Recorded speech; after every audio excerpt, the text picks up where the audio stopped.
were the ascending gods that the Witch of Endor claimed to see rising from the earth when she summoned the spirit of the prophet Samuel from the grave.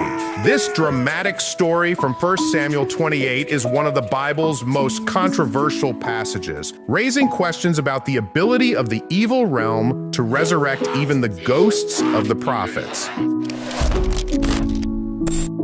After the events of Prophet Samuel's death, the armies of the Philistines gathered against Israel, but when Saul saw them, he became afraid and terror filled his heart. And when God nor the prophets gave him a solution, feeling desperate, Saul sought out a witch for answers. But when she summoned Samuel's dead spirit, she saw gods rising from the earth, and Samuel rebuked and even prophesied Saul and his children's impending deaths. However, does this imply that demons can prophesy or make dead souls to cross over from the world of the dead?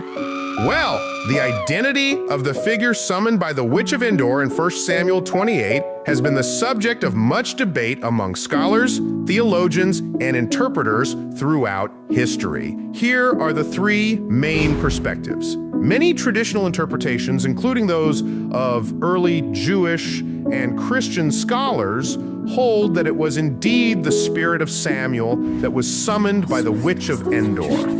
This view is supported by the biblical text, which directly refers to the figure as Samuel. And in this interpretation, God allowed Samuel's spirit to appear to deliver a final message of judgment to Saul. The text in 1 Samuel 28:15 states, "Samuel said to Saul, 'Why have you disturbed me by bringing me up?'" This passage suggests that it is truly Samuel speaking, and if it were not, then the demon wouldn't have said the same. And this is the next popular perspective, which is a deceptive spirit or demon. Some interpreters, especially within certain Christian traditions, argue that the figure was not truly Samuel, but a demon or deceptive spirit impersonating Samuel.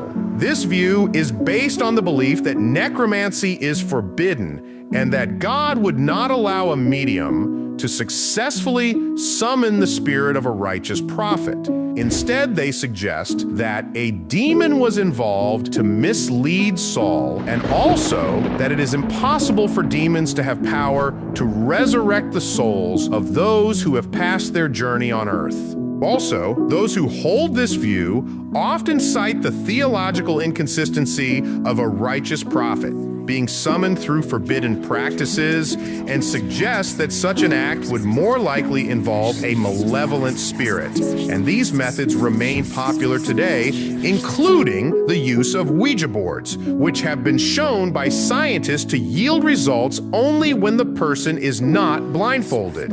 This means that the reaction of the summoned spirit is only subject to the third view, which is believed to be a psychological or visionary experience.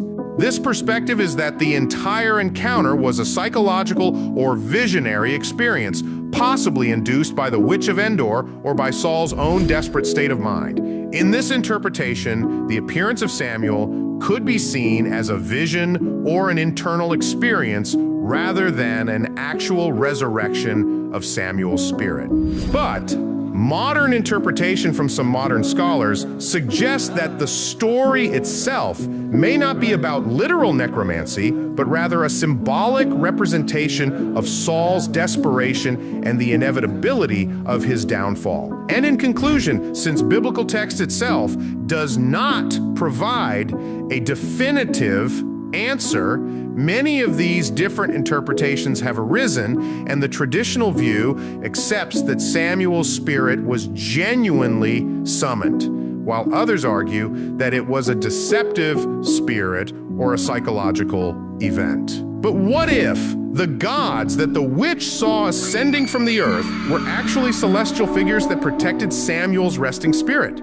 Although it may seem obvious, the truth is that the witch could have been witnessing some angelic figures or even demons coming out from the underworld, so to come and deceive Saul.